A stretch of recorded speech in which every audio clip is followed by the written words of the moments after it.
આજે હું એવું માનું છું કે સમગ્ર ભારત આ સમગ્ર દેશની અંદર આજનો દિવસ એ ઐતિહાસિક દિવસ છે, કારણ કે આજે આ દેશની અંદર એક એવો ચુકાદો આવ્યો છે કે જે મને એવું લાગે છે કે આવનારા દિવસોમાં એક નવી રાજનીતિની જે શરૂઆત થઈ હતી એ નવી રાજનીતિમાં ફરીથી સોનામાં સૂરજ ઉગ્યો છે એવી સ્થિતિનું નિર્માણ થયું છે।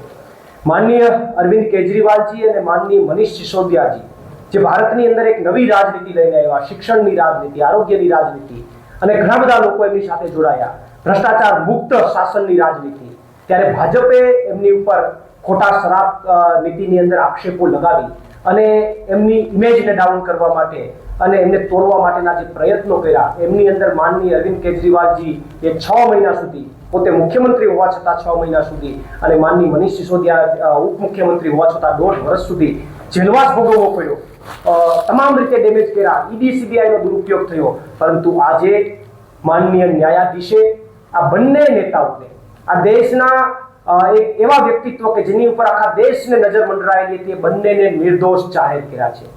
માનનીય અરવિંદ કેજરીવાલજી અને માનનીય મનીષ સિસોદિયાજીને આ કથિત શરાબ કૌભાંડની અંદર નિર્દોષ જાહેર કરવામાં આવ્યા છે। કોઈ પુરાવા પર્યાપ્ત નથી, એટલા માટે એમને બાઇજ્જત બરી કરવામાં આવ્યા છે।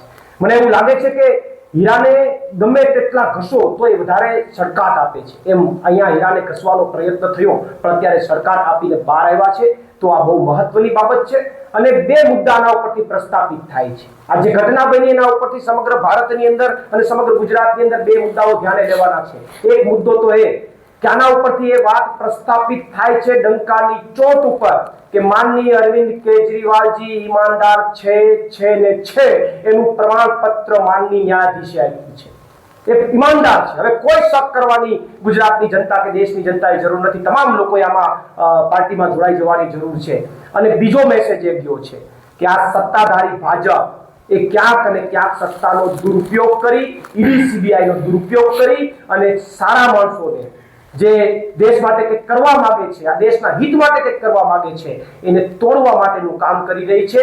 આ પણ ભાજપનો જે નકલી ચહેરો છે બહાર આવ્યો છે સમગ્ર દેશની જનતાની સામે। ત્યારે મને એવું લાગે છે કે આજનો જે ચુકાદો છે, આજનો જે દિવસ છે એ સમગ્ર ભારત વર્ષના લોકો માટે જીતનો દિવસ છે, ગુજરાતના લોકો માટે જીતનો દિવસ છે અને સમગ્ર ગુજરાત અને સમગ્ર દેશના લોકો આજના દિવસને એક દિવાળીની જેમ ભવ્ય ઉજવણી કરી અને આજના દિવસને ઉજવશે।